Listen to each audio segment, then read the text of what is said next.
बिस्मिल्लाहिर्रहमानिर्रहीम। अस्सलामु अलैकुम। आज हमारे पास टॉपिक है राइबोसोम। अगर हम राइबोसोम की बात करते हैं तो ये हमारे पास in the form of granules cytoplasm में प्रेजेंट होता है और ये हमारे पास दोनों सेल में होता है, चाहे हमारे पास प्रोकैरियोटिक सेल है चाहे हमारे पास यूकैरियोटिक सेल है। देखिए आपको सामने नज़र आ रहा है कि एक हमारे पास है प्रोकैरियोटिक राइबोसोम और हमारे पास दूसरा है eukaryotic ribosome. In the case of prokaryotic ribosome का साइज़ होता है that is about 70s, while the size of eukaryotic ribosome is about 80s। S stand for Svedberg unit.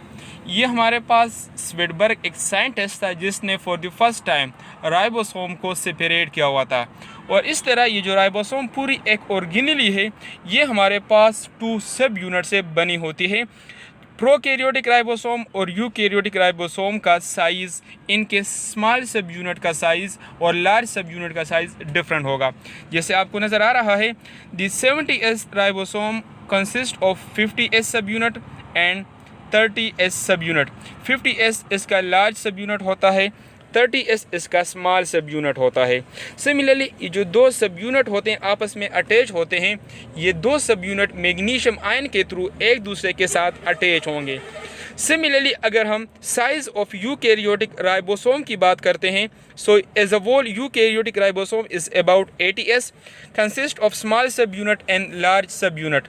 Small sub unit is about 40s, while large sub unit is about 60s। यहाँ पे भी हमारे पास दोनों के दरमियान जो bonding होगी वो भी इसी में हमारे पास मैग्नीशियम आयन भी इन्वॉल्व होगा। अब अगर हम राइबोसोम की बात करते हैं तो देखिए राइबोसोम आपके पास वो ऑर्गेनेल है जो आपके पास दोनों सेल प्रोकैरियोटिक सेल और यूकैरियोटिक सेल में प्रेजेंट होती है। इसके अलावा हमारे पास जो भी ऑर्गेनेल्स होती है, चाहे आपके पास माइटोकॉन्ड्रिया है, गोल्गी बॉडीज है, एंडोप्लाज्मिक रेटिकुलम है, क्लोरोप्लास्ट है, ये हमारे पास एट अ टाइम एक ही सेल में प्रेजेंट होगा। लेकिन राइबोसोम आपके पास वो ऑर्गेनेल है जो आपके पास प्रोकैरियोटिक सेल में भी प्रेजेंट होता है और इसके साथ साथ यूकैरियोटिक सेल में भी प्रेजेंट होगा। अब अगर हम राइबोसोम की तरफ आते हैं तो इसको फॉर द फर्स्ट टाइम हमारे पास एक साइंटिस्ट था जिसका नाम था that was played, gorge email played. ये वो साइंटिस्ट था जिसने राइबोसोम को for the first time discover किया हुआ था। जो अभी मैंने आपको बात की है स्वेडबर्ग यूनिट, असल में इसने राइबोसोम के सब यूनिट को एक दूसरे से सेपरेट किया हुआ था, जबकि हमारे पास जो गॉर्ज इमाइल प्लेड है इसने वो इस राइबोसोम को for the first time discover किया हुआ था। अब अगर हमारे पास राइबोसोम है तो ये हमारे पास राइबोसोम बनता कहाँ पे है, तो आपको पता होना चाहिए कि राइबोसोम हमारे पास बनता है न्यूक्लियस के न्यूक्लियोलस में। न्यूक्लियस के न्यूक्लियोलस में राइबोसोम के दोनों सब यूनिट बनेंगे, चाहे आपके पास स्मॉल सब यूनिट है चाहे आपके पास लार्ज सब यूनिट है, दोनों आपके पास न्यूक्लियोलस में बनेंगे। फिर न्यूक्लियोपोर के थ्रू ये साइटोप्लाज्म में आएंगे और वहाँ पे हमारे पास ड्यूरिंग प्रोटीन सिंथेसिस कंबाइन हो जाएंगे। अगर हम राइबोसोम के फंक्शन की बात करते हैं तो रफ एंडोप्लाज्मिक रेटिकुलम में हमने जिस तरह पढ़ा हुआ था कि वहाँ पे चूंकि राइबोसोम होते हैं और राइबोसोम का फंक्शन हमारे पास प्रोटीन सिंथेसिस होगा। अब यहाँ पे वही बात आ जाती है कि हमारे पास जब प्रोटीन बनेगा तो प्रोटीन के लिए जो मैसेज आता है वो इन द फॉर्म ऑफ कोड आता है और उस कोड को हम कहते हैं genetic code and that is in the form of messenger RNA. आपको स्क्रीन पे नज़र आ रहा है कि यहाँ पे मैसेंजर आरएनए आया हुआ है।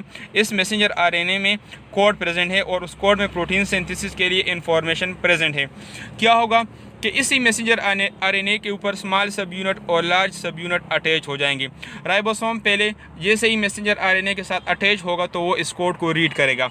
जैसे ही यही राइबोसोम इस कोड को रीड करेगा तो रीड करने के बाद यही राइबोसोम ट्रांसफ़र आरएनए को मैसेज देगा।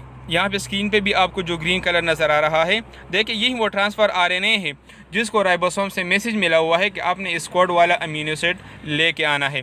तो जैसे ट्रांसफ़र आरएनए को मैसेज मिलेगा, ट्रांसफ़र आरएनए सिर्फ उसी कोड वाला अमीनो एसिड लेके आ रहा है।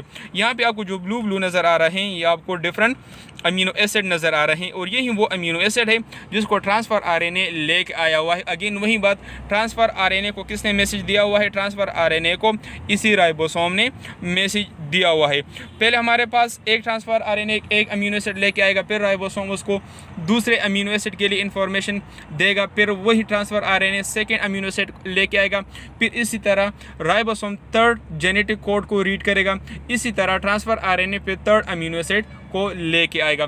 तो इस तरह हमारे पास राइबोसोम मैसेज देते जाएंगे और ट्रांसफ़र आरएनए अमीनो एसिड को लेते आएंगे।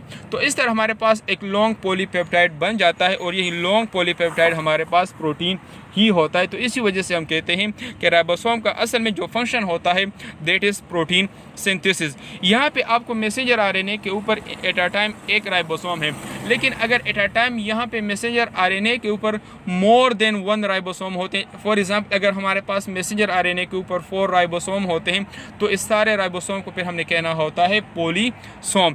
जैसे हमारे पास प्रोटीन सिंथेसिस हो जाती है, हमारे पास राइबोसोम के स्मॉल सब यूनिट और लार्ज सब यूनिट एक दूसरे से सेपरेट हो जाते हैं और हमारे पास प्रोटीन सिंथेसिस भी स्टॉप हो जाती है।